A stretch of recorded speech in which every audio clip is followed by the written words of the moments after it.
Hello students, welcome to RBL public school online classes. Standard 6 subject है आपका Hindi first. और students chapter है आपका बदले की आग, चैप्टर नंबर 11।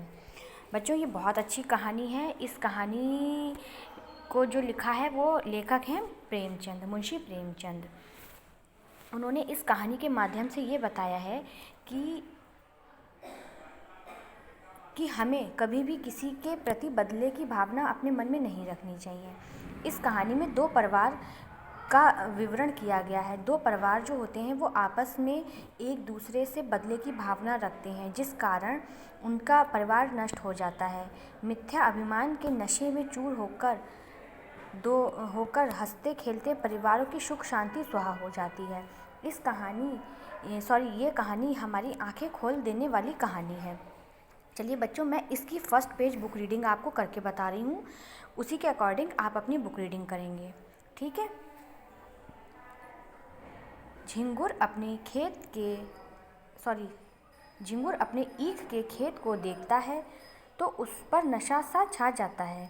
3 बीघे ईख थी, इसके 600 रुपये आसानी से मिल जाएंगे, और कहीं भगवान ने भाव तेज कर दिए तो फिर क्या पूछना। दोनों बैल बूढ़े हो गए थे। इस साल नई गोई बेस्टर के मेले से ले आएंगे। रुपए की क्या चिंता, बनिए अभी से उसकी खुशामद करने लगे। वह अपने आगे किसी को कुछ समझता ही नहीं था।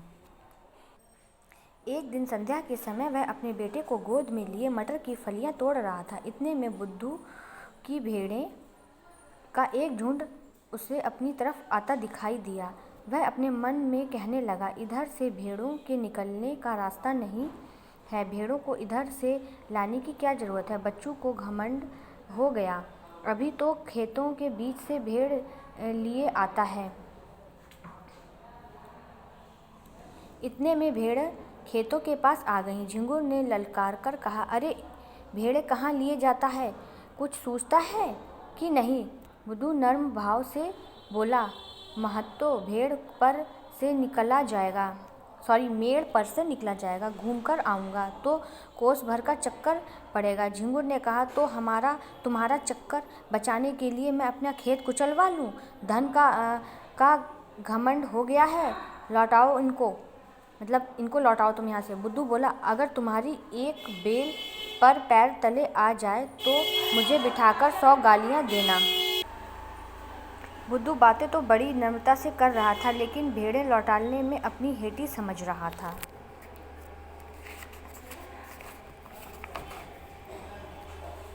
बच्चों, अब इसकी कहानी मैं आपको शॉर्ट में बताती हूँ। ये जो दो लोग होते हैं ये आपस में एक दूसरे को नीचा दिखाने के लिए एक दूसरे का बहुत नुकसान करते हैं।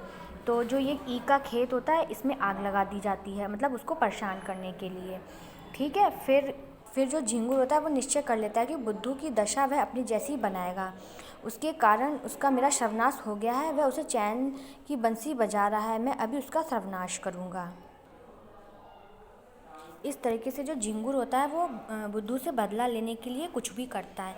फिर एक दिन क्या होता है, बुद्धू के घर पर सत्यनारायण की कथा होती है। उसकी सारी रात मित्रों की आवभगत में गुजरती है। उसे भेड़ों के बारे में मतलब जानने का अवसर नहीं मिल पाता है। बुद्धू ने सुना तो मानो ठोकर लग गई। झिंगुर भी भोजन करके वहीं बैठा था। बोला, हाय मेरी बछिया, चलो जरा देखूं तो मैंने पगैया नहीं लगाई थी, तुमने यह पगैया कब लगाई। बुद्धू ने कहा, भगवान जाने जो मैंने उसकी पगैया देखी भी हो, मैं तो सबसे भेड़ों के पास गया ही नहीं था। झिंगुर, जाते तो ना पगैया कौन लगा देता, गए हो याद नहीं आती। एक ब्राह्मण मरी तो तुम्हारी भेड़ में है। दुनिया तो यही कहेगी कि बुद्धू की असावधानी से उसकी मृत्यु हुई है, पगैया किसी ने नहीं लगाई। हरिहर, मैंने कल इन्हें भेड़ों में बछियों को बांधते देखा था। बुद्धू, बड़ा सच्चा है तू, तूने मुझे बछिया को बांधते देखा था। हरिहर, तो मुझ पर कहे का बिगड़ा हो भाई, तुमने नहीं बांधी, नहीं सही। दूसरा ब्राह्मण, इसका निश्चय करना होगा, गौहत्या का प्रायश्चित करना होगा। कुछ हंसी ठट्टा है, झिंगुर: हाँ, फिर गऊ तो गऊ ठहरी, जो माता सो गऊ। लेकिन महाराज, चूक हो गई, सो ऐसा कीजिए जिससे थोड़े से बेचारा निपट जाए। बुद्धू खड़ा सुन रहा था कि मेरे सर पर जबरदस्ती गौहत्या मरी जा रही। झिंगुर की कूटनीति भी समझ रहा था। मैं लाख कहूँ मैंने बछियाँ नहीं बांधी, पर मानेगा कौन? लोग कहेंगे कि प्रायश्चित बचने के लिए कह रहा है। ब्राह्मण भी उसे जले हुए थे। कसर निकालने का मौका मिल गया था। बुद्धू को 3 मास का भिक्षुक दंड दिया गया, फिर 7 तीर्थ स्थानों की यात्रा, उस पर 500 विप्रों का भोजन और 5 गायों का दान। बुद्धू ने सुना तो होश उड़ गए। रोने लगा तो दंड डांटकर 2 मास कर दिया गया। इसके सिवा कोई रियायत नहीं है। सावन का महीना था, चारों ओर हरियाली छाई हुई थी। झिंगुर ने बैल न थे, खेत बटाई पर दे दिए थे। बुद्धू प्रायश्चित से निवृत्त हो गया था और साथ ही माया के फंदे में से भी ना झिंगुर के पास कुछ रह गया था, ना ही बुद्धू के पास। तो बच्चों, इस कहानी में ये दिखाया गया कि आपस में हमें किसी से एक दूसरे के प्रति जलन नहीं करनी चाहिए। ये सब जो होता है, ये जलन के कारण होता है कि अगर हमने देखा कि किसी के पास कोई चीज़ ज़्यादा है तो हमें उसे जलना नहीं चाहिए, हमें मेहनत करनी चाहिए। अब एंड में क्या होता है देखिए, यहाँ पर ये बताया गया है। देखिए, बुद्धू ने समझाया, इधर सूखी लकड़ी पड़ी है, बटोर लाओ।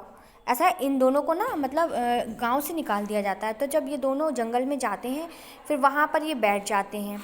तो फिर वहाँ बैठकर ये लोग क्या करते हैं, जंगल से कुछ लकड़ी बीन लेते हैं, वहाँ पर आटा गूँथ कर रोटियाँ बनाते हैं। रोटियाँ उनकी जल जाती हैं। अच्छा, फिर क्या होता है, उन रोटियों को वो मिर्च और नमक लगाकर खा लेते हैं। फिर दोनों आपस में कहते हैं, बुद्धू ने कहा, तुम्हारी ईख में आग मैंने लगाई थी। झिंगुर ने कहा, जानता हूँ। थोड़ी देर बाद झिंगुर बोला, बच्चियाँ मैं बंधी हुई थी, हरिहर ने उसे कुछ खिला दिया था। बुद्धू ने कहा, हाँ जानता हूँ। फिर दोनों सो गए। इसकी बुक रीडिंग कंप्लीट हुई। Thank you.